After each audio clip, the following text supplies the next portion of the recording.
მოგესალმებით ვირფოს ტელემაყურებლებო, ეთერშია გადაცემა მე ვარ ფერმერი.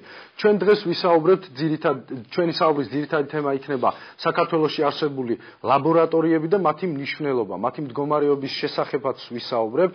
პირდაპირ ეთერში ჩვენ თბილისიდან ჩაგვერთობა სურსათის უნებლობის ეროვნული დირექტორი, უკაცრავად ბატონი თენგის კალანდაძე, სურსათის ეროვნული სააგენტოს უფროსის მოადგილე. ჩვენი სტუდიის სტუმარი იქნება აჭარის სოფლის მეურნეობის სამინისტროს ლაბორატორიის დირექტორი ბატონი რამაზ სურმანიძე. განაცემის მეორე ნაწილში კი ჩვენ ვისაუბრებთ ციტრუსის თანამედროვე მოვლა პატრონობის ტექნოლოგიებზე. მე მინდა თბილის მივესალმო, ბატონო თენგის გესმით ჩვენი. მოგესალმებით. დიახ, მოგესალმებით, მივესალმებით თქვენს სტუმარს და თქვენს ტელემაყურებლებს. მადლობთ გადაცემაში სტუმრობისთვის. მე მაინტერესებს თქვენი პოზიცია ლაბორატორიებთან მიმართებაში. რა მდგომარეობაშია დღეს ჩვენ ვიცით და ვნახავთ გადაცემის მსვლელობისას სიუჟეტსაც, რომ ISO სერტიფიკატის აღებაც კი შეძლენ ჩვენმა ქართულმა ლაბორატორიებმა. მნიშვნელობაზე რამოდენიმე სიტყვით რომ გაგვიმარტოთ თვითონ სურსათის უნებლობის კუთხით. დიდი მადლობა მოწვევისათვის. მოგახსენებთ, რომ საქართველოში არსებობს სხვადასხვა ტიპის ლაბორატორიები და მე მათ შორის გამოვყოფდი ალბათ საუბარი არის ამ შემთხვევაში სურსათის მაკონტროლებელ ლაბორატორიებზე.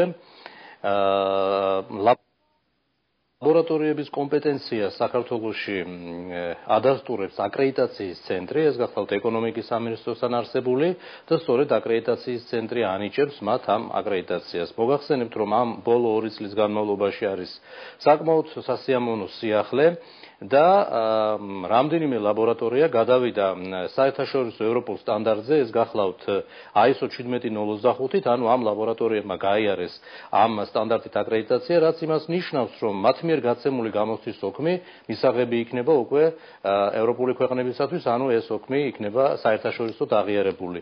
მათ შორის თქვენს რეგიონში არსებულმა ლაბორატორიამ, რომელიც ეკუთვნის აჭარის სოფლის მეურნეობის სამინისტროს, ამანაც მე როგორც ვიცი, რამდენიმე თვის წინ გაიარა ეს ახალი აკრედიტაცია.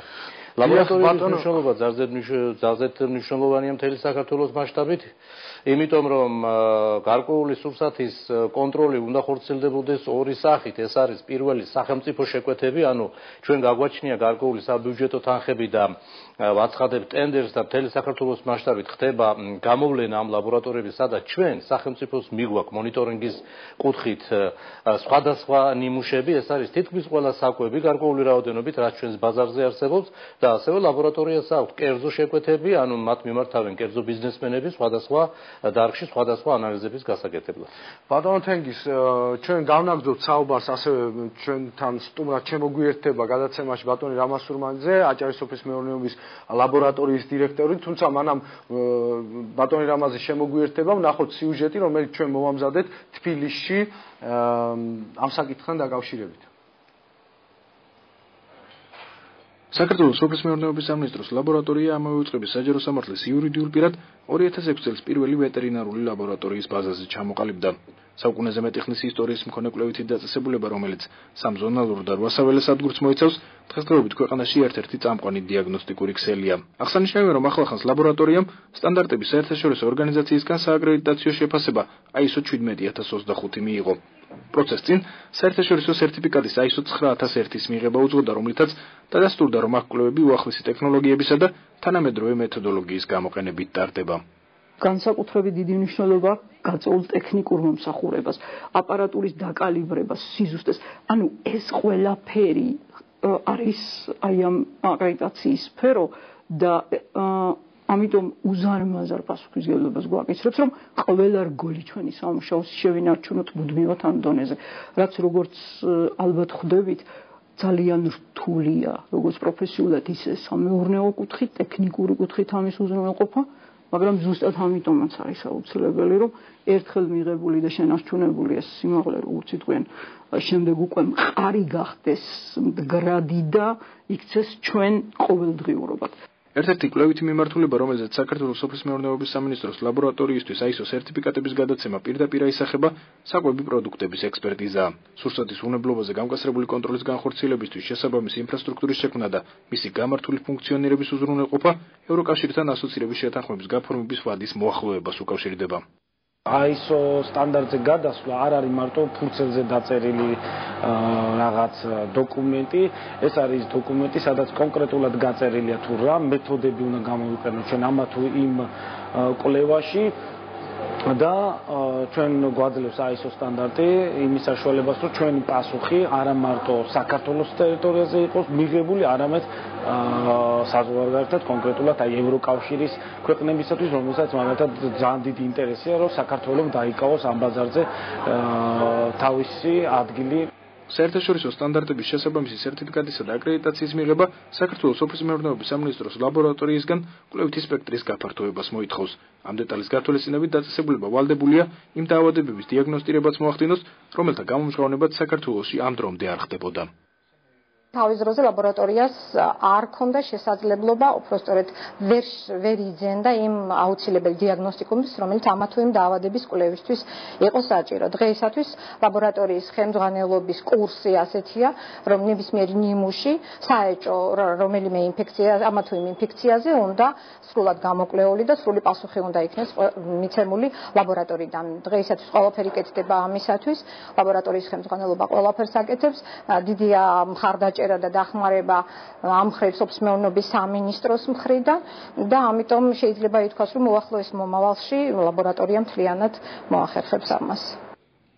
საქართველოს სოფლის მეურნეობის სამინისტროს ლაბორატორიის წარმატებას მნიშვნელოვნად მიიჩნევენ სურსათის ეროვნულ სააგენტოში. უწყების სურსათის დეპარტამენტის უფროსის კახა სოხაძის შეფასებით, ლაბორატორიისთვის საერთაშორისო კვლევითი დაწესებულების სტატუსის მინიჭება ეფექტური კონტროლის განხორციელებას, საექსპორტოსთან ერთად ადგილობრივ ბაზარზე სარეალიზაციო პროდუქციაზე უზრუნველყოფს.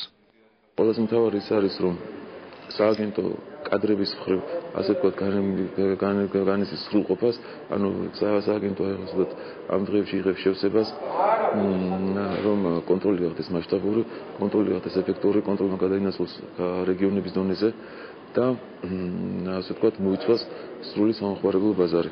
წარმოების გადამუშავებისა და დისტრიბუციის ეტაპების ჩათვლით.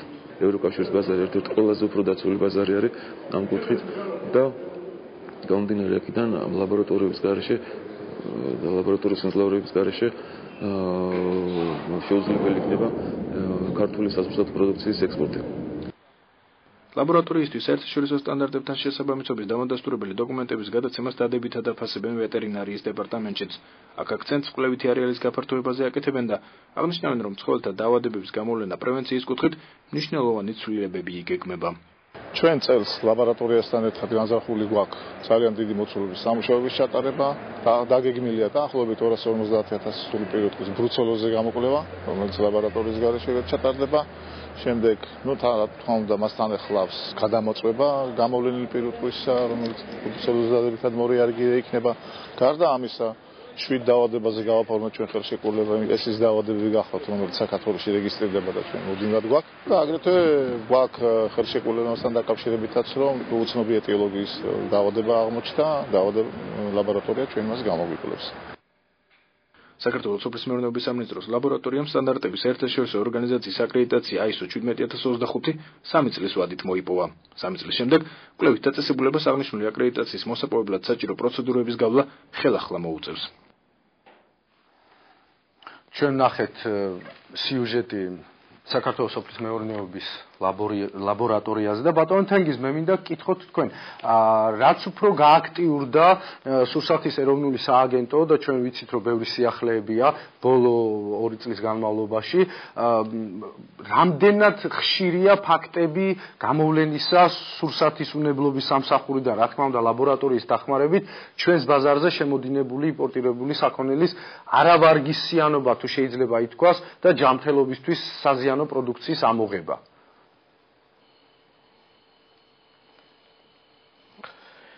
ჩვენ მონიტორინგის ფარგლებში ვამოწმებთ როგორც ადგილობრივ პროდუქციას, ასევე იმპორტირებულ პროდუქციას, ეს დაახლოებით ნახევარზე არის გაყოფილი. რა თქმა უნდა, რაც უფრო მეტ ნიმუშებს ავიღებთ, ჩვენ დარღვევებიც მეტი იქნება გამოვლენილი, ანუ ნიმუშების აღების დროს დარღვევების გამოვლენა ეს არ არის დამოკიდებული იმაზე, რომ არა ვართ გარანტირებული, რომ კარგი უნდა იყოს პროდუქცია რომ კარგი იყოს, ეს დამოკიდებულია იმაზე, რომ ჩვენ უნდა მოვახდინოთ არა მარტო ლაბორატორიული კვლევები და ამას ჩვენ ვაკეთებთ, არამედ უშუალოდ საწარმოების ინსპექტირება, ასევე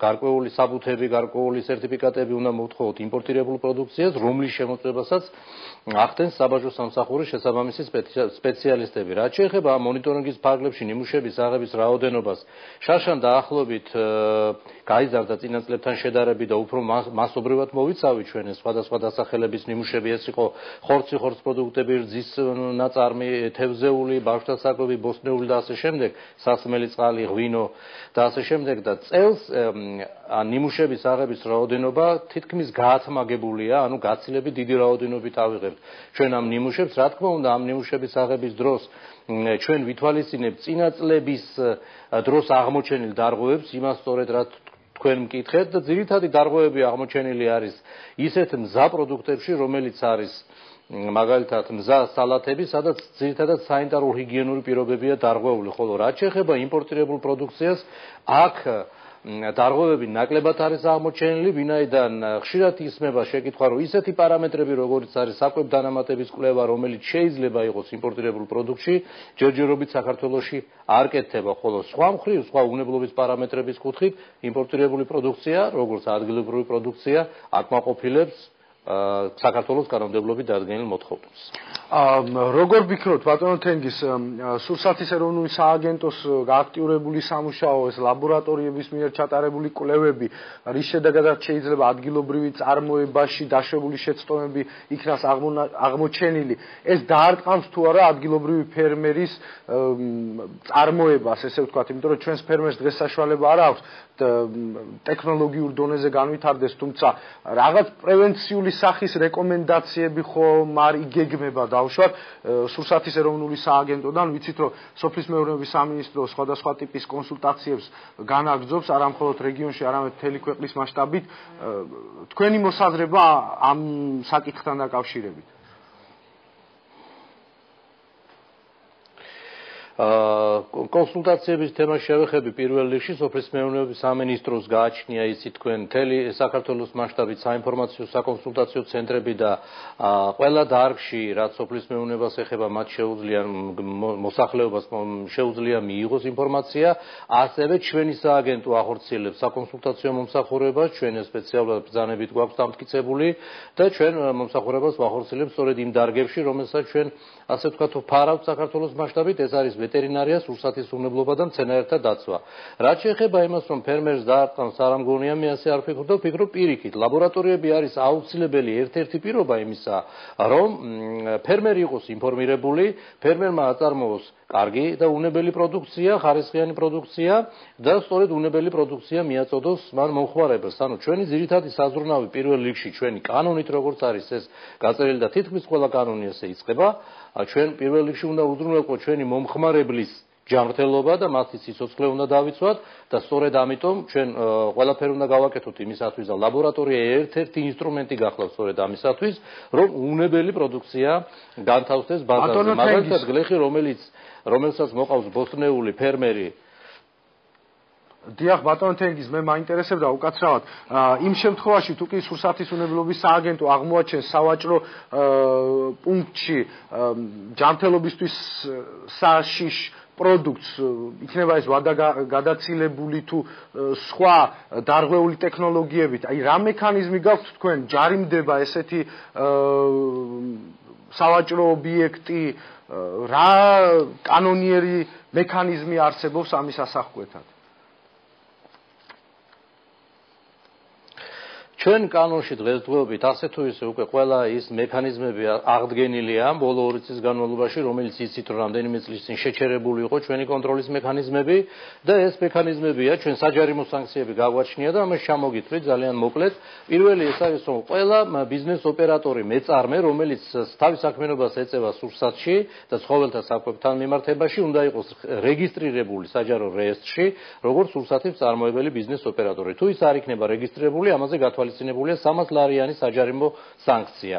ასევე თუ მარკეტებში განთავსებულია პროდუქცია, რომელსაც არ აქვს მაგალითად ქართული ეტიკეტი, ან ეტიკეტი აქვს, მაგრამ არასრული ინფორმაციაა დატანილი ეტიკეტზე და მომხმარებელს არ ეწოდება სრული ინფორმაცია, ამაზე გათვალისწინებული არის 400 ლარიანი საჯარიმო სანქცია, რომელსაც ჩვენ ვახორციელებთ და განმეორებით შემთხვევაში იქნება გათვალისწინებულია 1200 ლარიანი საჯარიმო სანქცია. ასევე ჩვენ, როდესაც პირველ ჯერზე შევდივართ საწარმოში და ვახდენთ საწარმოს ინსპექტირებას, თუ აღმოჩენილი იქნება კრიტიკული შეუსაბამობები, ამ შემთხვევაში საწარმოს შეუჩერდება საწარმოო პროცესი და პარალელურად დაჯარიმდება 1000 ლარით. ასევე არის ჯარიმები, როდესაც მეწარმე ხელს შეგვიშლის, არ მოგვაწოდებს გარკვეულ დოკუმენტს, არ შეგვიშვებს ობიექტში, აქაც გათვალისწინებულია გარკვეული სანქცია. რაც შეეხება ვადაგასული პროდუქციის აღმოჩენას, ამაზე საჯარიმო სანქცია არ არის, ხოლო კანონით გათვალისწინებულია, რომ ამ შემთხვევაში ჩვენ ვახდენთ, ვავალებთ მფლობელს ამ პროდუქციის ამოღებას, დავლუქავთ და ვავალებთ შემდეგ განადგურებას ჩვენი ზედამხედველობის ქვეშ. ბატონო თენგის, დიდი მადლობა გადაცემაში სტუმრობისთვის. ჩვენი გადაცემის დრო შეზღუდულია, ამიტომ ჩვენ აღარ გვაქვს საშუალება გამაგზავნოთ. გისურვებთ წარმატებებს, ძალიან საჭირო საქმეს ხართ შეჭიდებული და მე მინდა გისურვოთ წარმატება, კარგად ბრძანდებოდეს. ჩვენ კი მაყურებელს შევახსენებ, რომ ჩვენი სტუდიის დიდი მადლობა, მე მომწონს თქვენი გადაცემა და ხშირად გიცქერთ. დიდი მადლობა, კარგად ბრძანდებოდეთ. ჩვენი სტუდიის სტუმარი არის ბატონი რამაზ სურმანიძე, აჭარის სოფლის მეურნეობის ლაბორატორიის დირექტორი. ბატონ რამაზ, მოგესალმებით და მადლობას მოგახსენებთ გადაცემაში სტუმრობისთვის. ჩვენი საუბარი ალბათ უფრო იოლი იქნება, რახან ჩვენი გადაცემის თემა დღეს არის სწორედაც რომ ლაბორატორიები სურსათის ეროვნული სააგენტოს პოზიცია გვაინტერესებდა და მოვისმინეთ, რომ თქვენი არსებობის გარეშე რეალურად ამ სამსახურის ყოფნა არ ყოფნას დიდი მნიშვნელობა ალბათ არ ექნება და ამითაც განსაკუთრებული როლი აქვს ლაბორატორიებს. გილოცავთ კიდევ ერთხელ ISO-ს 1725-ის აღებას, ეს არც თუ ისე პატარა საქმეა, რო ვთქვათ, რეგიონის დონეზე, რა შეიცვალა ან რა შეიცვლება ამის შემდეგ? მოგესალმებით, ბატონო გიორგი, მოგესალმებით ჩვენს მაყურებელს, მადლობას გეტყვით მოწვევისათვის. მე რამდენიმე სიტყვით განმარტავ თუ რა შეიცვალა ამ მიმართებით და საერთოდ რა გავაკეთეთ ჩვენ იმისათვის, რომ გადავსულიყავით საერთაშორისო სტანდარტზე. მთელი 2013 წლის განმავლობაში ლაბორატორიაში მიმდინარეობდა მოსამზადებელი სამუშაოები. ეს არ არის ადვილი პროცესი, რომ დაწესებულება მით უმეტეს ლაბორატორია მოიპოვეს საერთაშორისო სერტიფიკატი და ის აღიარებული იქნას ევროკავშირის ქვეყნების მიერ. ამას სჭირდება სათანადო პირველ რიგში კვალიფიციური კადრები, სათანადო აღჭურვა, თანამედროვე აპარატურით, მათი დაკალიბრების პროცესი და თვითონ დაწყებული პროდუქციის მიღებიდან მის გაცემამდე ყველა ის ტექნოლოგიური პროცესი, რაც ლაბორატორიაში მიმდინარეობს. ამისთვის გარკვეული ძალისხმევა დაგჭირდა. აქ იყო მინდა აღნიშნო უდიდესი დახმარება და თანადგომა თავიდანვე სახელმწიფოს მხრიდან, იმიტომ რომ თუ ეს არ იქნებოდა მხარდაჭერა ან მოწოდება იმისა, რომ ქვეყნის პრიორიტეტი, ვინაიდან გამოცხადდა სოფლის მეურნეობა, ჩვენც ამ პრიორიტეტის ერთ-ერთი შემადგენელი ნაწილი ვართ. თქვენს გარეშე ფაქტიურად ისევე როგორც სურსათის შეუძლებელია უნებლობა. მთავარი არის ის, რომ ჩვენ წარმატებით გავიარეთ ყველა ეს პროცედურა და გასულ წელს საქართველოში ერთ-ერთმა პირველებმა მივიღეთ ISO 1725 ყველაზე გაფართოებული სფეროთი პრაქტიკულად. ეს შემიძლია ვთქვა, რომ საქართველოში ესეთი გაფართოებული სფეროთი, როგორიც ჩვენ აგვაქვს. ანუ აქ არის დაწყებული ხორცს პროდუქტები, რძის პროდუქტები, თევზეული, თითქმის ყველა სახის კვების პროდუქტი. სოფლის მეურნეობაში მგონი თაფლზე გვაქვს ერთადერთი, ხო? შეზღუდვა. რაზეც ჯერჯერობით ლაბორატორიული ტექნოლოგიიდან გამომდინარე. თაფლის გარკვეულ პარამეტრებს ჩვენ საუბრობთ ვაკეთებთ და ამ შემთხვევაშიც გვაქვს ISO-ს 1725 სტანდარტების შესაბამისად, მაგრამ ამ მიმართულებით ჩვენ მუშაობთ ძალიან აქტიურად და ალბათ წლის ბოლომდე ჩვენ მივაღწევთ იმას, რომ თაფლზე შეგვიძლია ამ მიმართულებით.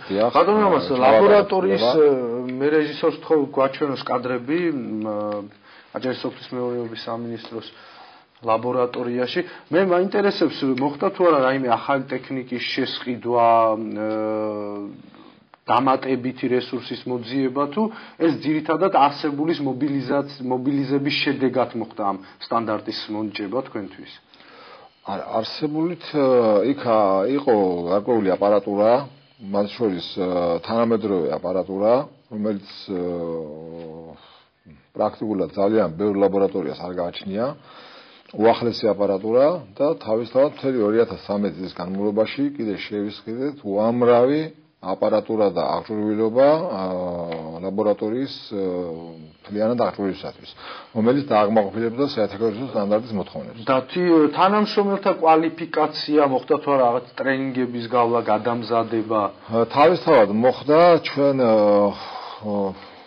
კომპეტენტურ ორგანიზაციასთან ჰქონდა ხელშეკრულება, რომლებმაც ჩამოვიდნენ უცხოურ კომპანიაზეა საუბარი. უცხოურ, ანუ ეს კომპანია არის სერტიფიცირებული საერთაშორისო სტანდარტით, რომლებიც არის უფლებამოსილი ჩაატაროს შესაბამისი ტრენინგები ISO 785 სტანდარტის. მომზადებელი ეს. თავისთავად ეს არის სპეციალური მომზადებული ორგანიზაცია, რომელმაც ჩამოვიდა ჩვენთან ხელშეკრულების შესაბამისად და ჩვენი თითოეული თანამშრომლები, რომლებიც მუშაობდა უშუალოდ კვლევებზე, ჩაუტარეს ტრენინგები და გაიარეს სათანადო კვალიფიკაცია. ერთხელ კიდევ რომ აღვნიშნოთ, ყველა ბიზნესმენისთვის და მეწარმისთვის, ვინც სოფლის მეურნეობის და არა მხოლოდ ამ მიმართულებით გადამამუშავებელ მრეწველობაში არის დაკავებული, დღეს ბათუმის სოფლის მეურნეობის სამინისტროს, აჭარის სოფლის მეურნეობის სამინისტროს ლაბორატორიაში შესაძლებელია მივიღოთ სერტიფიკატი, რომელსაც საერთაშორისო დონეზე აღიარება აქვს. ჩვენ გავცემთ გამოცდის ოქრს, სადაც მითითებული არის ISO 1795 სტანდარტი და ჩვენს მიერ გაცემული გამოცდის ოქრი აღიარებულია ევროკავშირის, ევროპის ნებისმიერი ქვეყნისათვის. ესეთი სხვათა შორის ძალიან ბევრი გამოცდის ოქრი გავეცეთ ჩვენ, მათ შორის ციტრუსზე. მინდა აღვნიშნო, რომ ციტრუსი ჩვენი რეგიონიდან შევიდა უკრაინაში და იქედან როგორც ჩანს, უკრაინის ბაზრიდან ციტრუსი აღმოჩნდა პოლონეთის საზღვარზე. მოგეხსენებათ, პოლონეთში უკვე სხვა სტანდარტები მოქმედებს. ჩვენ დაგვიკავშირდა მეწარმე,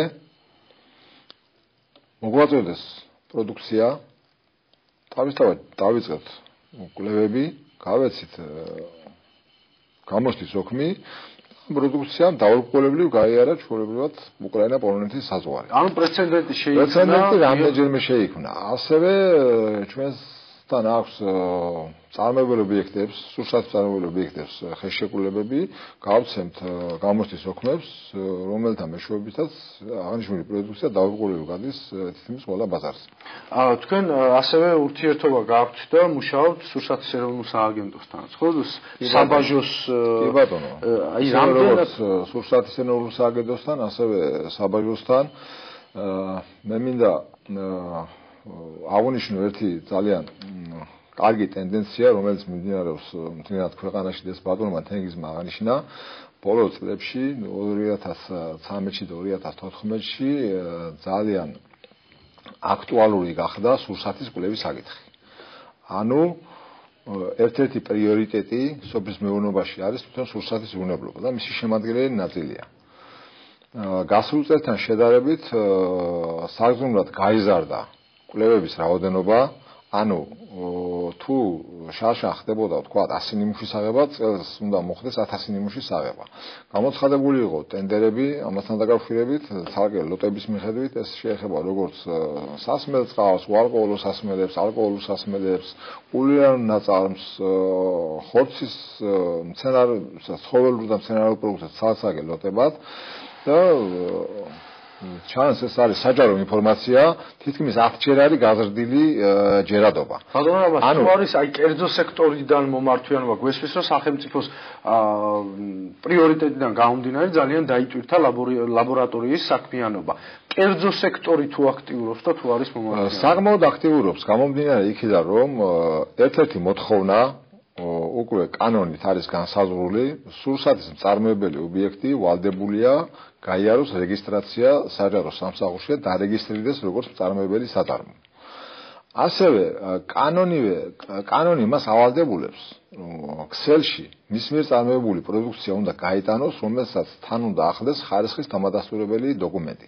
ეს იმას ნიშნავს, რომ უკვე მწარმოებელი ვალდებულია რევოლუციური გადაწყვეტილებაა, ვფიქრობ, ბოლო 20 წლის განმავლობაში. ნამდვილად, იმიტომ რომ ჩვენ 2005 წლის შემდგომ პრაქტიკულად ეს სისტემა მთლიანად იყო, მორატორიუმი იყო გამოცხადებული, ეს მთელმა ქვეყანამისის ჩვენმა მოსახლეობამ იყო მორატორიუმი და საერთოდ ახდებოდა კონტროლი. ანუ გაურკვეველი იყო თითოეული ჩვენთან განსხვავებული მოქალაქეები. რამას თუ კი ცოტა უკან დავბრუნდებით და რათა გამოცდილება მივიღოთ. მიზანი იყო ის, რომ წარმოებებისთვის უფრო ლოიალური გარემო შეგვექმნა, რომ ისინი განვითარებული იყვნენ, თუ ინტერესი და ნება არ იყო.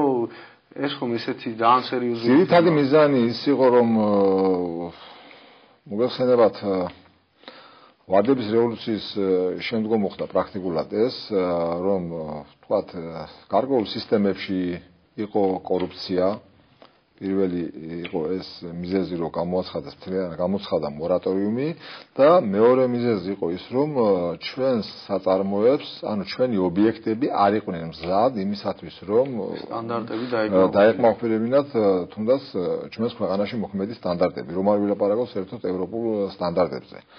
ამიტომ გამოცხადა მორატორიუმი, მაგრამ სამწუხაროდ ამან ძალიან ცუდი შედეგები გამოიღო. იმიტომ რომ მე წლების განმავლობაში სხვათა შორის პროფესიით ექიმი ვარ და ვაგროვებდი გარკვეულ ინფორმაციებს საზოგადოებრივი ჯანდაცვის ცენტრებიდან, სამედიცინო დაწესებულებებიდან და ძალიან მოიმატა საკვებითა და წყლით გადაცემადი ინფექციების რაოდენობა. თითქმის ზაპირ აისახება ამ გადაწყვეტილებას. 4-ჯერ, 5-ჯერ იყო მომატებული ვიდრე თქვათ გასულ წლებში. ანუ 2005 წელში, 2004 წელში. ამას მოყვა სანიტარული სამსახურის ლიკვიდაცია 2005 წელს, რამაც მართლა ძალიან ცუდი შედეგები გამოიღო და პრაქტიკულად მთლიანი სფეროები გახდა უკონტროლო.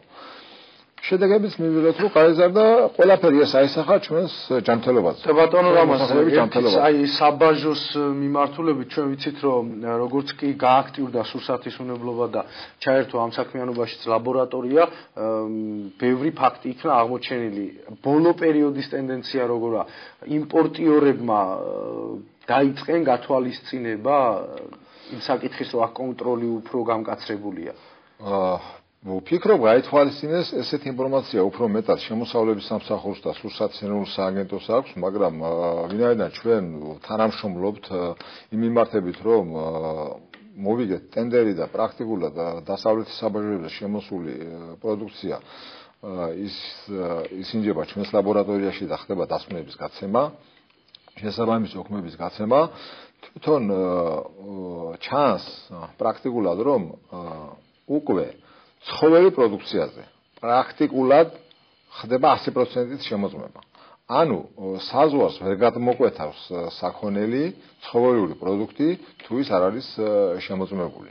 ეს იმას ნიშნავს, რომ ამ ხრივ საკმაოდ დაცულია ჩვენი მოსახლეობა. გამიმართულებით. ხო. ძალიან გასახარებელი ინფორმაცია. ამავე დროს სურსათის ეროვნული სააგენტო ძალიან აქტიურად მუშაობს თვითონ შიდა ბაზარზე, ქსელში, მწარმოებელ საწარმოებში, ეს იქნება ნიმუშების აღება, ინსპექტირება, რეკომენდაციების მიცემა. ვფიქრობ, რომ სერიოზული შედეგები გვექნება და ეს არის ძალიან წინ გადადგმული ნაბიჯი. ჩვენც ვიმედოვნებთ, რომ ზუსტად ესე იქნება. ჩვენი გადაცემა კვალ მისდევს, თქვენ არაერთხელი ყავით ჩვენი გადაცემის სტუმარი და ყოველი ახალი სტუმრობის შემდეგ რაღაც იახლეები გაქვთ. მე გისურვებ წარმატებას და გთავაზობთ თქვენთან ერთად ნახოთ საქართველოს სოფლის მეურნეობის მინისტრის ინტერვიუ ლაბორატორიებთან მიმართებაში. საქართველოს მეურნეობის ლაბორატორიამ სულ ცოტა ხნის წინ მიიღო საერთაშორისო აკრედიტაცია, ANSI-ს აკრედიტაცია, რაც მათ საშუალებას აძლევს, რომ მთელ რიგ ანალიზებზე გასცეს საერთაშორისო სერტიფიკატი, რაც არის უმნიშვნელოვანესი, რა თქმა უნდა. ამას გარდა მე მინდა გითხრათ, რომ ამ ლაბორატორიამ ასევე სულ ცოტა ხნის წინა წლის ბოლოს აიღო ISO სერტიფიკატი, ეს მართვის სისტემებისთვის. ახლა აღებული აკრედიტაცია მათ საშუალებას აძლევს, როგორც გითხარით, რომ მათ მიერ გაცემული სერტიფიკატები მთელი რიგი მიმართულებით ანალიზებზე და კვლევებზე იყო საერთაშორისო დონის. ეს არის უმნიშვნელოვანესი, განსაკუთრებით ის გათვალისწინებით, რომ ჩვენ უახლოეს მომავალში ვაპირებთ რომ ხელი მოვაწეროთ ასოცირების ხელშეკრულებას და ასევე ღრმა და ყოვლისმომცველი ვაჭრობის ხელშეკრულებას, რაც ქართულ მწარმოებლებს პოტენციალურად მისცემს საშუალებას, რომ საკუთარი პროდუქციის ექსპორტი ყოველგვარი დამატებითი ტარიფის გარეშე მოახდინონ ევროკავშირის ქვეყნებში, ძალიან დიდ ბაზარზე და შესაბამისად ასეთი ტიპის აკრედიტაციის მქონე ლაბორატორიის არსებობა ქვეყანაში არის მნიშვნელოვანი სწორედ იმის გამო, რომ ის პროდუქცია, რომელიც შეიძლება პოტენციალურად წავიდეს ექსპორტში ამ ქვეყანაში, მოიქნება შემოწმებული საერთაშორისო დონის ლაბორატორიის მიერ.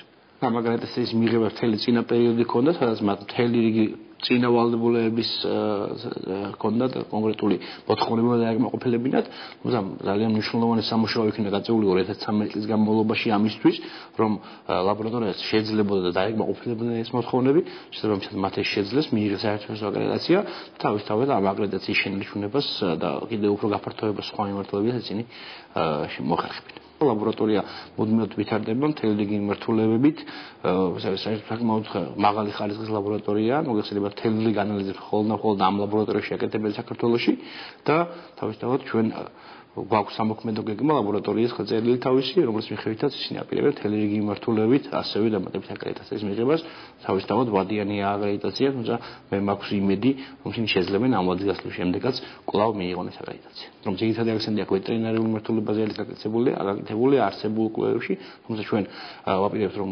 განმოვიცადოთ ფიტოსანიტარული მიმართულება და ფიტოსანიტარული ლაბორატორია გავაკეთოთ ამ ჩვენ ლაბორატორიის ბაზაზე, რა თქმა უნდა, ეს უნდა იყოს იმ მიმართულებით, რა პროდუქტებშიც, რა კონკრეტულ მიმართულებებზე საქართველოს აქვს პოტენციალი, რომ მოახდინოს მნიშვნელოვანი ექსპორტი. ჩვენს ლაბორატორიას აქვს რამდენიმე რეგიონში ლაბორატორია, ხოდა შორის რამდენიმე ადგილი საკმაოდ მაღალი დონის არის, ანუ აქ შეიძლება ისეთივე კვლევების წარმოება როგორც თბილისში, თავისთავად უმნიშვნელოვანესია ჩვენ თუ გვინდა და ისეთ რომ კონტროლის ჩვენ რეალურად კონტროლი ხორციელდება, ასეთი ტიპის ლაბორატორიები არის აუცილებელი ქვეყანაში, რომ გახორციელდეს კონტროლი ყველა ოპერატორის და ის პროდუქცია, რომელიც იყიდება შიდა ბაზარზე, თუ მიდის ექსპორტზე, იყოს უსაფრთხო და იყოს ხარისხი. ეს არ არის მარტივი, რა თქმა უნდა, ამას ჭირდება მთელი გარდამავალი პერიოდი იმისთვის, რომ მოხდეს თქვენ მოგეხსენებათ, რომ იგივე ღრმა და ყოვლისმომცველი ვაჭრობის ხელშეკრულებაზე ხელმოწერის შემდეგ ჩვენ რაღაც გარდამავალი პერიოდის განმავლობაში უნდა მივიყვანოთ ყველა მიმართულების სტანდარტები უნდა ავწიოთ, ამაზე მუშაობა უკვე დაწყებულია, ჩვენ უკვე გვაქვს მომზადებული სამოქმედო გეგმა, თუ რომელი ნორმატიული აქტები უნდა მივიღოთ შემდეგ 7 წლიან პერიოდში, შესაბამისად ამ მიმართულებით ჩვენ ყოველდღურად მუშაობთ. ჩვენ ისევ პირდაპირ ეთერში ვართ, მაყურებელს შევახსენებ ჩვენ გადაცემის მეორე თემას, ჩვენ ვისაუბრებთ ციტრუსის თანამედროვე ტექნოლოგიების მოვლა-პატრონობაზე. ჩვენი სტუდიის სტუმრები კი არიან ზურაბ მახარაძე, დამსახურებული აგრონომი აჭარის და ბატონი შოთა ლამპარაძე, ასოცირებული პროფესორი. მოგესალმებით ბატონებო, დიდი მადლობა მინდა მოგახსენოთ გადაცემაში სტუმრობისთვის. ძალიან სერიოზულ საკითხს სეზონიდან გამომდინარე ჩვენ დავიწყეთ, ცოტა შეიძლება არასწორად ჯერ იყო საუბარი ციტრუსის გასაღების პრობლემაზე, პავილიონებზე, გასაღდა თუ არა და დღეს მოვედით პროფესორებთან და პროფესიონალ აგრონომებთან, რომ ვიკითხოთ, რაში არის პრობლემა. სანამ დავიწყოთ კონკრეტულ რჩევების გაცემას ფერმერებისთვის, თუ როგორ და რატომ უნდა მოუვაროს ციტრუს, თქვენი შეფასებები გვაინტერესებს, როგორც მეცნიერების და დარგში მომუშავე სპეციალისტების, რაშია დღეს ციტრუსის ძირითადი პრობლემა ჩვენს რეგიონში. დავიწყე მაშინ. მოგესალმებით. ძირითადი პრობლემა არის ციტრუსის წარმოება არ ხდება იმ სტანდარტით, არ ხდება ისე სრულყოფილად, რომ ჩვენ მივიღოთ კონკურენტუნარიანი მოსავალი. ანუ ხარისხის პრობლემაა. ერთადერთი არის ხარისხის პრობლემა და ხარისხის პრობლემას ქმნის ციტრუსის არასწორი მოვლა. სასოფლო-სამეურნეო კულტურამ საუკეთესო მოსავალი რომ მოქცეს, ამისათვის საჭიროა მისი სრულყოფილი კვება. ბატონო ზურაბ, ეს ჩვენი მცენარეები და ჩვენი ხარისხი ციტრუსის წარსულში, აი სულ ვიხსენებთ პოსტსაბჭოთა პერიოდს, მაშინაც ისეთივე ხარისხი იყო თუ აი რაში ასახა? ხარისხი რო შევადაროთ ძველ დროს, როცა ჩვენ კომუნისტური რეჟიმის დროს მოვყავდათ, ხარისხი არის ისეთნაირი, როგორც მაშინ იყო. შეიძლება ცოტა უკეთესი იყოს, მაგრამ მაშინ ყველა სახის ხარისხი სახელმწიფო იბარდა, სახელმწიფო იყო ჩამბარებელი მიმღები და რეალიზატორი. და ხარისხზე დიდი არავის არ ახსოვს როგორი ხარისხის იყო, ახსოვს რომ კარპუს ღებულობდა. თავად იყო იქ, ესე იგი ყურადღებას აქცევდნენ მოსავლის რაოდენობას და რაოდენობაზე იყო აღებული ორიენტაცია და ხარისხი ნაკლებად. მაგალითად, მაშინ 38 მმ-ის დიამეტრის მქონე ციტრუსის ნაყოფი ითვლებოდა ხარისხიანად. და ქვემოთ ესე იგი ენეს რო ეძახიან არასტანდარტულად.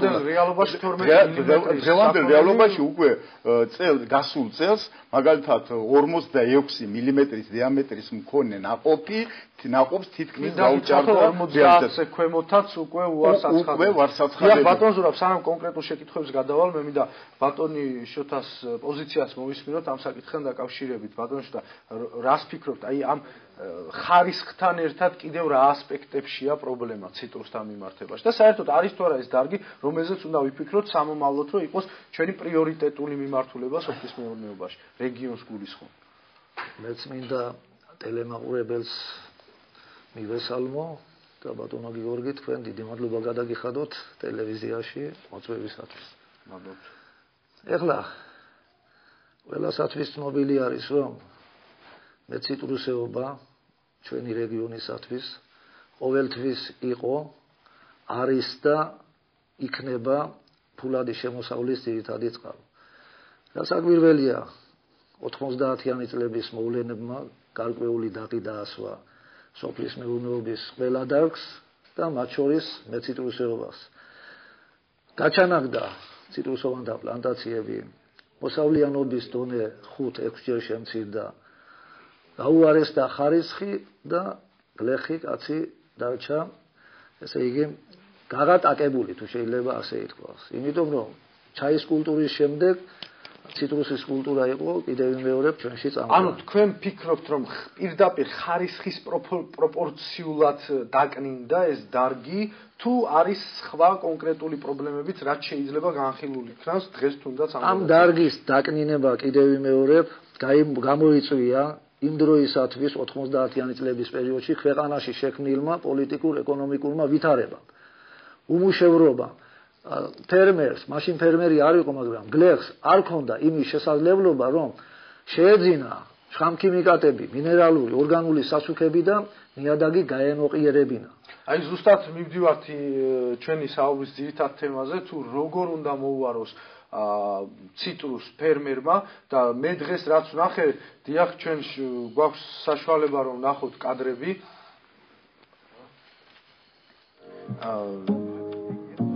ბატონო ზურაბ, ხშირ შემთხვევაში იმის გარდა რომ ფერმერს არ აქვს საშუალება, ხშირ შემთხვევაში არ აქვს სოდნაც თუ როგორ უნდა მოუაროს ციტრუსს. თუ შეგიძლიათ რომ გითხრათ რა შეიძლება დღეს ურჩიოთ ფერმერს? ზუსტად იქ მივდივართ ჩვენ ამ მომენტში რომ აი ჩვენი ფერმერები არ არიან ეს გაცნობიერებული როგორ მოუარონ ციტრუსს. აი უწინ კიდევ როდესაც ჩვენ ვლაპარაკობთ გასული წლების ციტრუსების მოვლაზე, იქ გასვლა არ იყო, შემდეგ შეიძლება წამლობა, ესე იგი წამლობა კი მიმდინარეობდა, მაგრამ მთავარი მაინც აი ამ მომენტისათვის გასვლაზე უნდა ავიღოთ ჩვენ ორიენტაცია, თუ გვინდა ჩვენ ხარისხოვანი მოსავალი მივიღოთ, აუცილებლად საჭიროა მცენარე ბაღი არ არის მცენარე დავტვირთოთ ისე რა რაოდენობითაც მას შეუძლია მოქცეს ხარისხოვანი მოსავალი და ამისათვის საჭიროა ჩაუტარდეს გასხლის მიზანი რა არის? გასხლის მიზანი არის რომ მცენარე დაიტვირთოს ისეთი რაოდენობით მას შეეძლოს ხარისხიანი მოსავლის მიცემა. არ არის აუცილებელი რომ ის იყოს დატვირთული, ესე იგი ტოტები იყოს ხშირი, შემდეგ აი ამ ხშირ ტოტებზე ხშირად ტოტებს შიგნით არის ბნელი ადგილები, არ ხდება განათება, არ მიმდინარეობს გასხლა და ფორმირება არის ძალიან მნიშვნელოვანი. გასხლა და ფორმირება აუცილებელია მცენარის მიცეს სასურველი ფორმა.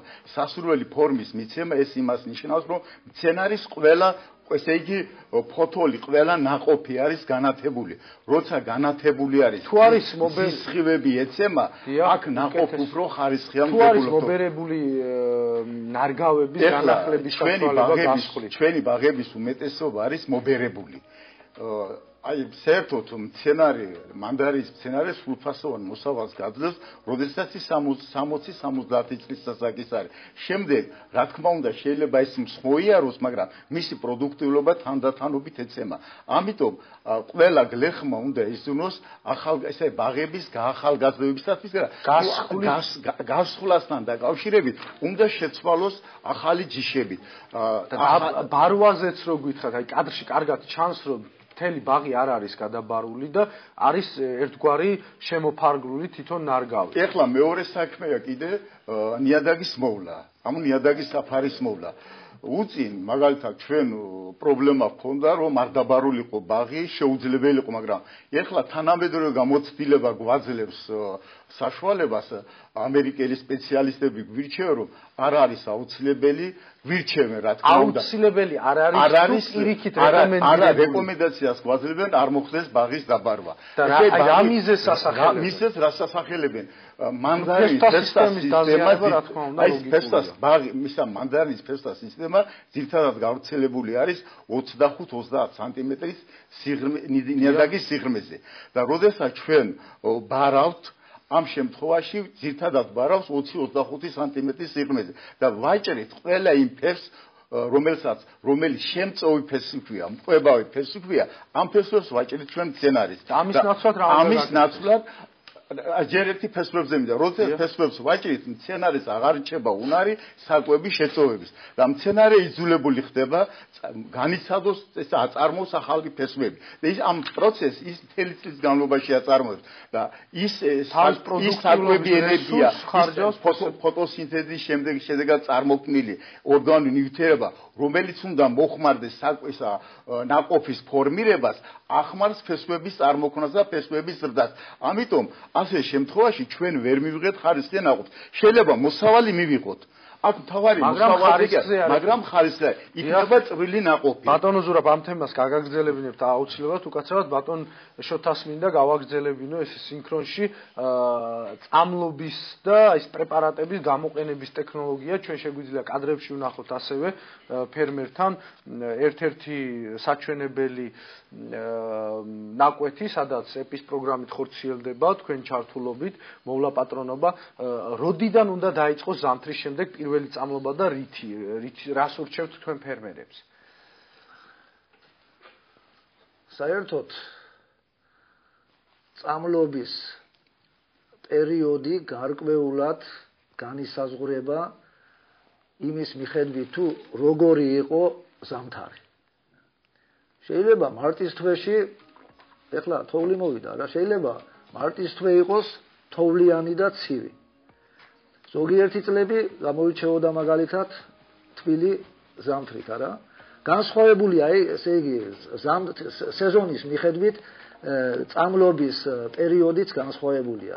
აი ეხლანდელ ვითარებაში. წელს მაგალითად იყო უთოვლო ზამთარი და ძალიან დიდი საშიშროება იქმნება მავნებელ დაავადებათა პოტენციალური გავრცელების თვალსაზრისით. იმიტომ რომ მავნებელ დაავადებები ძირითადად ვითარდებიან ისეთ კლიმატურ პირობებში, როდესაც ზამთარი თბილი არის, უთოვლო არის, ყინვები არ არის და ნალექების რაოდენობაც ნაკლებია.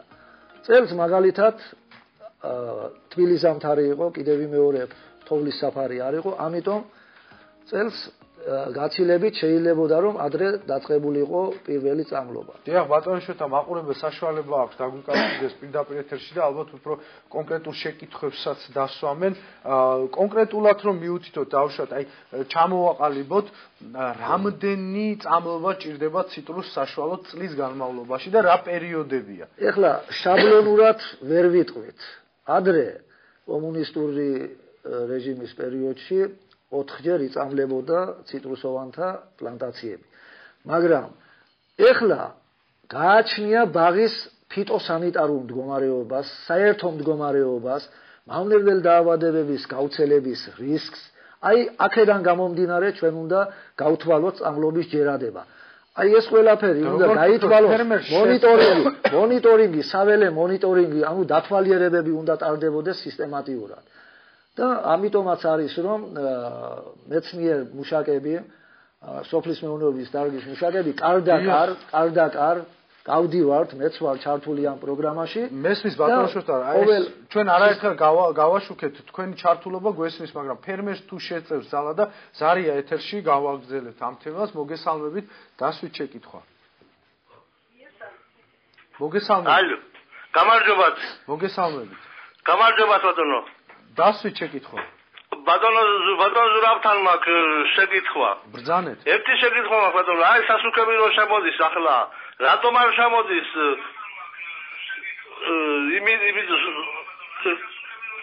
ხმას ჩაუწიეთ თუ შეიძლება ტელევიზორში. რატომ არ შემოდის რუსთავის აზოტი როს ჩვენ რომ ვეძახით, იგი და შემოდის უზბეკისტანი, ყაზახისტანი აქედან უფრო ადვილია და იგი რა ხალისხისა ჩვენ არ ვიცით. მე მაგალითად შევიძინი ახლა კალიუმის მარილი. მივეცი უკვე იმას. პლანტაციებში შევედი დიახ, თქვენ კონკრეტულად წელს ციტრუსის სეზონით კმაყოფილი ხართ თუ არ? კი, ციტრუსის სეზონით კმაყოფილი ვარ, ახლა სასუქებზე მაქვს პრობლემა. ანუ კარგი მოსავალი გქონდათ წელს? კი, მაი ბატონი ზურაბი იყო ჩემთან და დაათვალიერა. კარგი პრობლემა ხო არ გქონდათ ხარისხიანი ციტრუსის? არ მქონდა, მე ნორმალური იყო. მაგრამ ახლა სასუქები როა შემოტანილი, ეს ამის ხარისხი მაინტერესებს. მაინტერესებს არის თუ არა? დიახ, ჩვენ უზბეკეთიდან და ყაზახეთიდან. დიახ.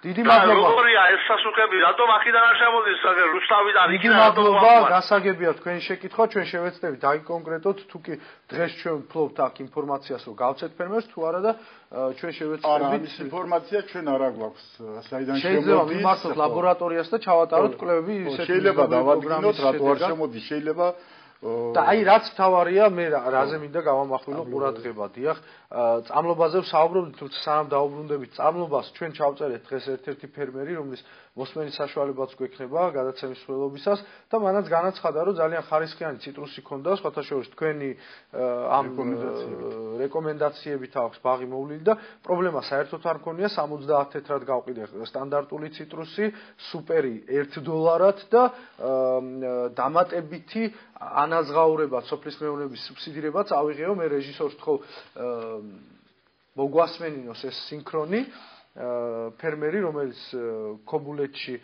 რომელსაც ქობულეთში აქვს თავის ციტრუსის ბაღი, ალბათ ყველა ფერმერმა უნდა გაითვალისწინოს, თუ კი ჩვენ გვაქვს ციტრუსი, მოვლაპატრონობაც შესაბამისი უნდა გქონდეს.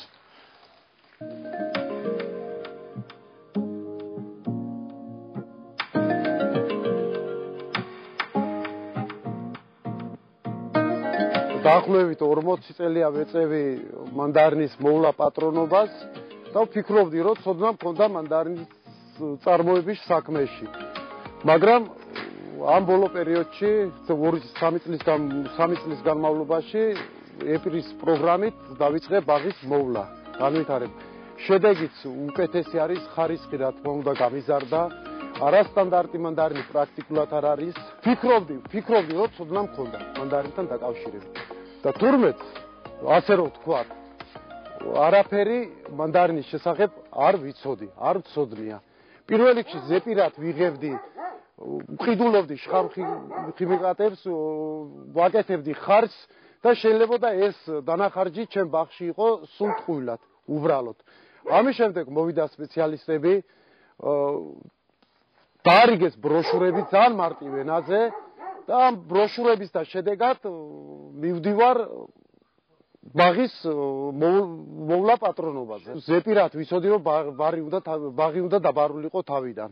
ეს ამოარდა. ამასაც ძალიან დიდი ფიზიკური შრომა და ხარჯები ჰქონდა.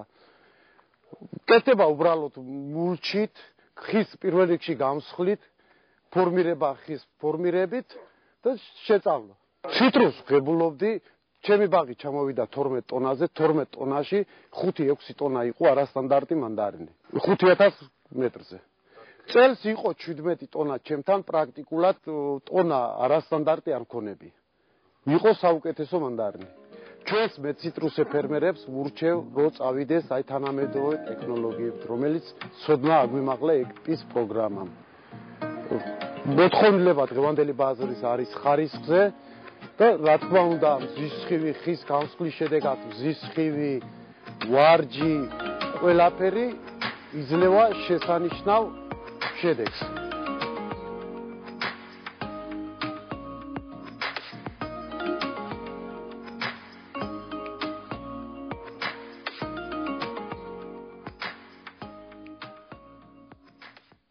ძალიან მნიშვნელოვანია მსგავსი ფერმერების გამოცდილების გაცნობა ჩვენი მოსახლეობისთვის, ფერმერებისთვის, ვინაც დღემდე გონია, რომ ალბათ იცის. ძალიან კარგია წობით დაგროვილი პრაქტიკა, თუმცა დაუბრუნდეთ ისევ შეწამავს ბატონიშვილა. ხშირად რეკავს მაყურებელი და ამბობს, რომ პრეპარატი უარგისია. თუმცა სანამ ამ საკითხს უპასუხებდით, ისევ მაყურებელია პირდაპირ ეთერში, მოგესალმებით, დასვით შეკითხვა. შეწყდა ზარი, დაგვიკავშირდებიან იმედია ისევ ბატონიშვილთან.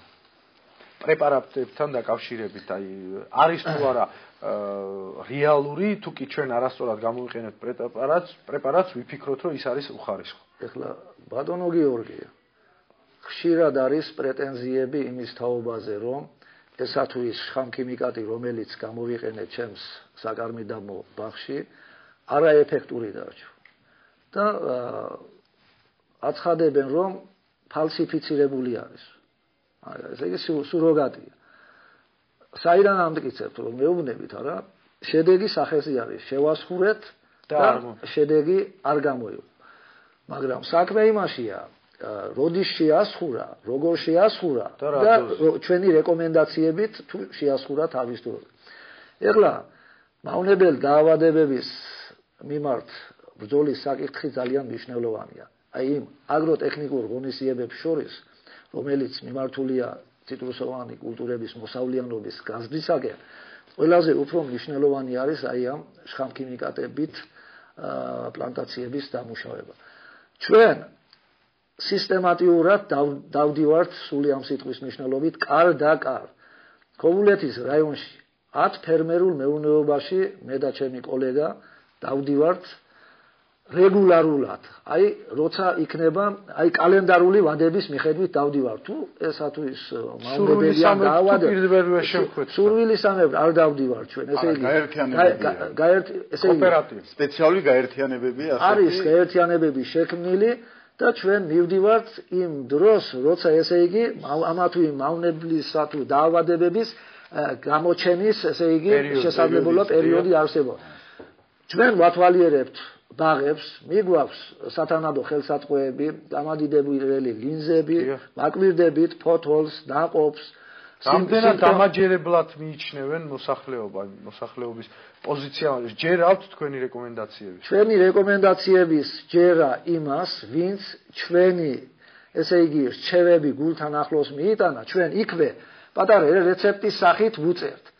რა შხამქიმიკატი უნდა შეიძინო, სად უნდა შეიძინო, რა კონცენტრაციით უნდა იქნეს გამოყენებული და რა ვადაში უნდა შეიწამლოს. ის იმ ფერმერებმა, რომლებმა ჩვენი რეკომენდაციებით აგროვადებში ჩაატარეს შესხურება მავნებელ დაავადებათა წინააღმდეგ, ჩვენი მადლობელი არიან და შედეგით სახეზე არის და იმათ, ვინც ჯერ ერთი თურქეთში წავალ, თბილისში წავალ და ჩამოვალ და მერე შევასხურებო, ასე რომ მოიქცა. იმას შედეგიც ვერ გამოიღო. ლოგიკურია, მოგესალმებით, მაყურებელია ეთერში, დასვით შეკითხვა. გამარჯობა. მოგესალმებით. შეკითხვა გასცეთ. ბრძანა. რა ეშველება თურქეთიდან რომ შემოდის ეს ლიმონი და ეს პორტოხალი და ყველაზე უფრო მე პირადად მე დატანებიან გელეგავ თქვი. ძალიან მაინტერესებს მაგას თუ ეშველება რა ათვიდა. ალა ჩიკული გერა საქმე. ვაფშე, ხალია, პერები. აი კარტოფილზე რაღაცა შემცირდა, მოდია და კი ბატონო, მე პირადად დიდი მადლობა ზარისთვის, მე პირადად ავიღებ ამ შეკითხვას და გიპასუხებ. აი ზუსტად უფრო მაინტერესებს მაგ. დიახ. ბაზარი მინდა და გიპასუხებ. ნაყოფი კარგია. კი ბატონო და პირდაპირ დიდი მადლობა შეკითხვისთვის. მე პირდაპირ პასუხობთ ამ შეკითხვაზე. აი ზუსტად ასეთი დონის მეცნიერების გამოყენების შედეგად, როდესაც ჩვენ და მე პირადად ქართველი ფერმერები ვისწავლით ხარისხიანი პროდუქციის მოყვანას და წარმოებას, მაშინ შეწყდება ეტაპობრივად არამხოლოდ თურქეთიდან, არამედ მსოფლიო ბაზრიდან ჩვენს ბაზრებზე შემოდინება. დღეს ჩვენ არ ვიცით წარმოება, დღეს ჩვენ არ აგვაქვს ხარისხი და ხშირ შემთხვევაში, როდესაც ჩვენ ქვეყნის გარეთ ვეძებთ ბაზარს, ჩვენ აი ძალიან დიდი მადლობა რომ დარეკეთ და ზუსტად სწორი პოზიცია შეარჩიეთ შეკითხვისთვის. ჩვენ მთელი ქვეყანა სუბსიდირებაც კი გამოვყევით იმისთვის, რომ ციტრუსი გაგვესაღებინა და ამ დროს თურქეთიდან შემოდის ციტრუსი და იყიდება საქართველოში. ეს ხო ძალიან ირონიული ფაქტია. ზარია ისევ ეთერში, მოგესალმებით და გისმენთ. ალო. დიახ, დასვით შეკითხვა. მოგესალმებით ყველას. ბატონო, შოთასთან მაქვს შეკითხვა. შოთა, თქვენ რომ ამბობთ რომ აი წამლობის დროზე არ წარდებაო, მე 22 წელიწადი აგრარულად მუშაობდი. შენ კარგად ვიცნობ მე სხვათა შორის. ჯუმბერი ბრძანდებით. დიახ, ბრძანეთ. ბატონო ჯუმბერი. კარგად ბრძანდებით. დიახ, ბრძანეთ. და ბატონო შოთა, თურქეთში მიდიანო, თბილისში მიდიანო, ახლა მე მაგას ყოველთვის ყოველ წელიწადს ნორმალურად რა დროსაც უნდა ის დროს წამლობ რა. წაბალი არის უხარისხო საერთოდ. და აი ბატონო ჯუმბერი. აბსოლუტურად იმასაც გეტყვი, კონკურენტი ფერმერთა მაღაზია რომ არის თქვენი. აი თქვენ ეს არის სერიოზული ბრალდება, რომ მედიკამენტი არის უხარისხო. აი ლაბორატორიული კვლევა ჩაატარეთ. მაინტერესებს უბრალოდ ლაბორატორიული კვლევის შედეგად იძახით, რომ ეს მედიკამენტი უხარისხოა თუ უბრალოდ თქვენმა ციტრუსმა რომ არ მოისხა ამით. ერთი აგროქიმიკოსად მუშაობდი მე და იმ პერიოდში ენტომოლოგიც მქონდა შეთავაზებული და წამრავდით რა ქვია. ეხლა უხარისხო არის, აბა რა არის? აი რითი ასკვნით რომ უხარისხოა? მაგისტრალურად მე როდის უნდა დავწამლოთ?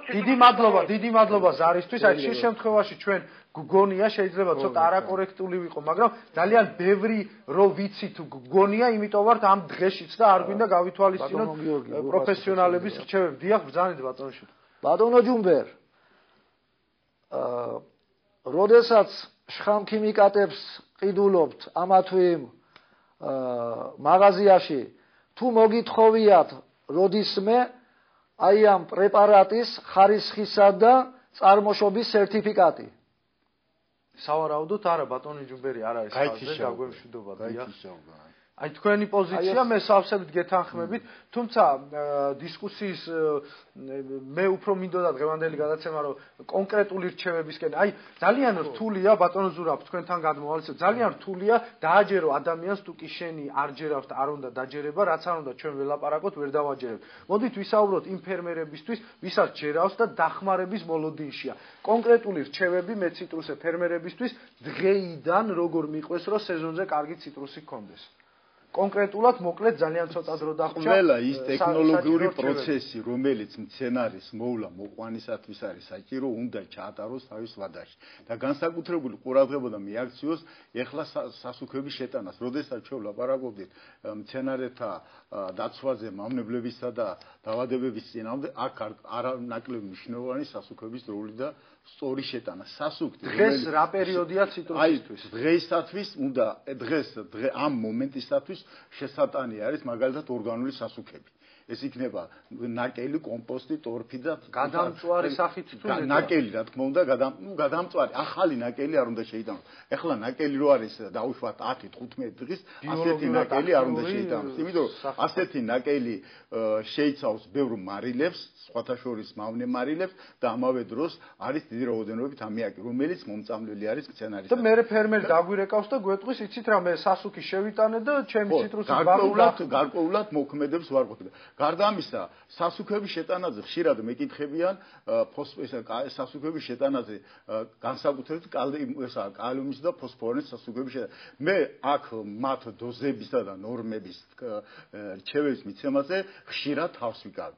იმიტომ რომ სანამ ნიადაგის კვლევას არ ჩაატარებენ, არ გაიგებენ მათ ნიადაგის ჭირდება თუ არა კალიუმი და ფოსფორი, ამის შეტანა მართლა და შეუძლებელია. შეიძლება შენ შეიტანო ის რაც არ ჭირდება და იგივე რაც ადამიანმა ზედმეტი აპარატის გარეშე რომ დაგვიგოს ხარჯი გაგაქვს ჯიბიდან. ესე იგი ფულის ზედმეტი გადაყრა. რა შეეხება, რადგან ჩვენ ცოტა გვაქვს რომ აზოტომას სასუქზე აუცილებლად უნდა უთხრა. ზრდასრულ მცენარეებზე, რომელიც სულ მსხმოიარეა, მას ჭირდება 750 გრამიდან ესე იგი კილოგრამამდე. ეს მე ვეუბნე იმას, რაც ესე იგი ბუნებრივი წონა არის მათ. მაგრამ ეს ზოგს ვეკითხები, როგორ შეგაქვს? აი შენ 1 კილოგრამი ისა აზოტი უნდა შეიტანო მანდაერთა. როგორ შეგაქვს? ერთდროულად შეგაქვს თუ ნაწილ-ნაწილ?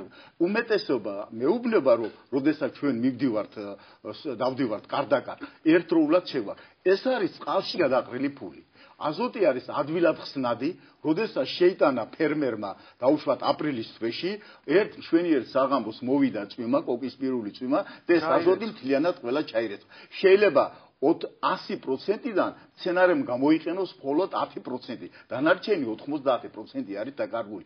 ამიტომ მე ურჩევ ფერმერებს, რომ ესე იგი 1 კილოგრამი მინიმუმ 4 ჯერ მაინც შეიტანონ. გავყონდოთ 6 ჯერ უკეთესია. 1 კილოგრამი და გაიყოს მინიმუმ 4 ნაწილად, მაინც 250 გრამი და 4 ჯერ შეიტანონ ყოველ 25 დღეში. არავითარ უფრო მეტი ეფექტი უკვე არ შეიძლება ითქვას, რომ 100%-იანად იყენებს სამოსახებია როგორც ეხლა მინდა დავამთავროთ, არა უგვიანესი ივლისისა.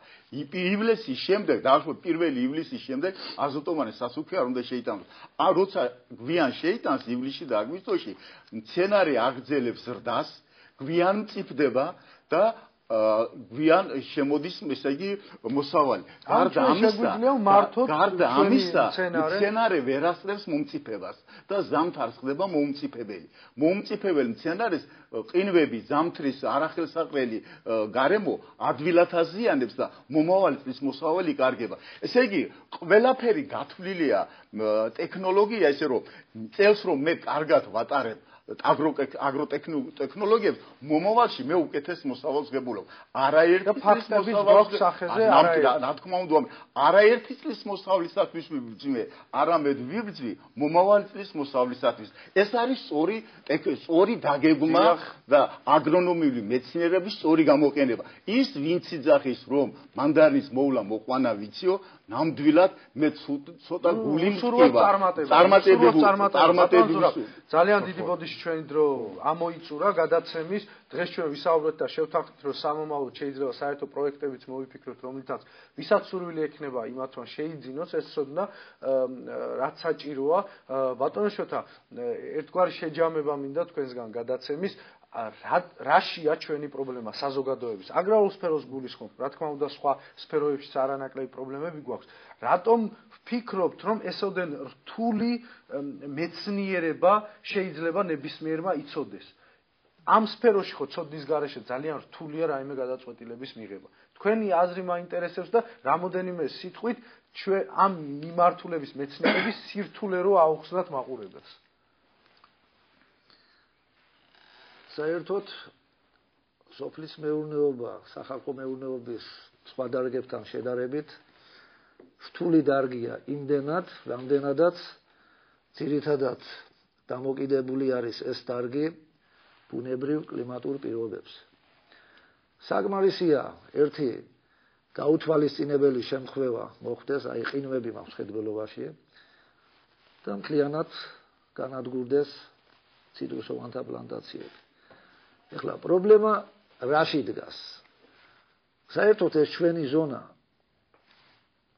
აჭარა გურიის მეციტრუსეობის ზონა იმყოფება ციტრუსოვანთა კულტურების გავრცელების უკიდურეს ჩრდილოეთით მსოფლიოში.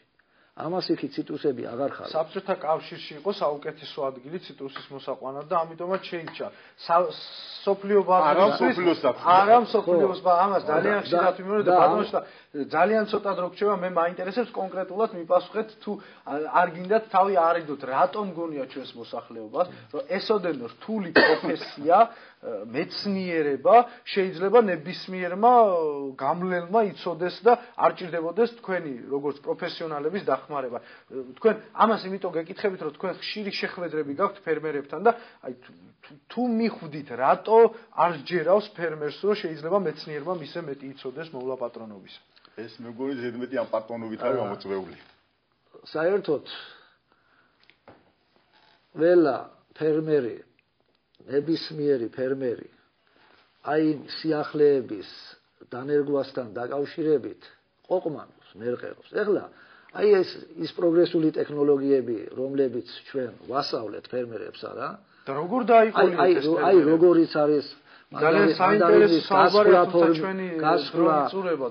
აი როგორ დაიყოლიეთ ეს როგორ დავიყოლიეთ და ესე იგი რამოდენიმე ფერმერმა თვითონ აი ეს პროგრესული ტექნოლოგიები თავიანთ საკარმიდამო ნაკვეთებში დანერგა თავისი ინიციატივით ეტაპობრივად, იმიტომ რომ მესამე წელია მიმდინარეობს ეს სწავლება და უკვე შედეგების სახეზე არის. წელს 500 კვადრატულ მეტრზე ჩაატარა აი დანერგა ეს სიახლეები. მომავალში 1000-ზე დანერგავს და ვიმედოვნოთ რომ ყოველ წელიწადს აი ეს მასშტაბი გაიზრდება. თვითონ ფერმერი დარწმუნდა რომ ნამდვილად ესე იგი აი ამ სიახლეების დანერგვა მაღალი ეფექტის მომტანი იქნება როგორც ციტრუსეობაში ისე სხვადასხვა დარგში. დიდი მადლობა ბატონო შოთა, დიდი მადლობა ბატონო ზურაბ, ძალიან საინტერესო რჩევებისთვის და დრო არის ძალიან ცოტა, თუმცა მე გპირდებით რომ ამ საკითხს მიუბრუნდებით და ჩვენ შევეცდებით სიუჟეტური ფორმატით კონკრეტული გაკვეთილები მოვამზადოთ ფერმერებისთვის. მაგრამ ჩვენ არ მოგწეს საშუალება რომ ძალიანად ჩვენ გავხსნილიყავით და თუმცა ეს თემა ერთი გადაცემის ფორმატში ვერანაირად ვერ ამოიწურება, ამიტომ მე ვპირდებით რომ ამ თემას თქვენთან ერთად გავუყვებით და უფრო კონკრეტულ საკითხებს განვიხილავთ მე ციტრუსეობაში. დიდი მადლობა რომ იყავით ჩვენი გადაცემის უკეთესი იქნება. აუცილებლად ჩვენ წარმოვადგინეთ ძალიან ტექნოლოგია. ჩვენი ეთერი ამოწურულია, მე მინდა ჩვენს მაყურებელს უთხრა რომ ჩვენ საუბრობდით ციტრუსის მოვლა პატრონობის ტექნოლოგიებზე, თანამედროვე ტექნოლოგიებზე. დიდი ბოდიში იმათ მიმართ, ვინც უკვე ყველაფერი იცის, მე მხოლოდ მინდა შევახსენო იმათ, ვისაც სურვილი აქვს გაიგოს ახალი და ისწავლოს მეტი. ძალიან მნიშვნელოვანია ციტრუსის სწორი მოვლა პატრონობა, რომ მივიღოთ ძალიან კარგი ნაყოფი და კარგი ნაყოფის გაყიდვა ფაქტია, რომ ნაკლები პრობლემაა თუ საერთოდ პრობლემაა. მე გისურვებთ წარმატებას მომავალ ხუთშაბათამდე საუკეთესო სურვილებით.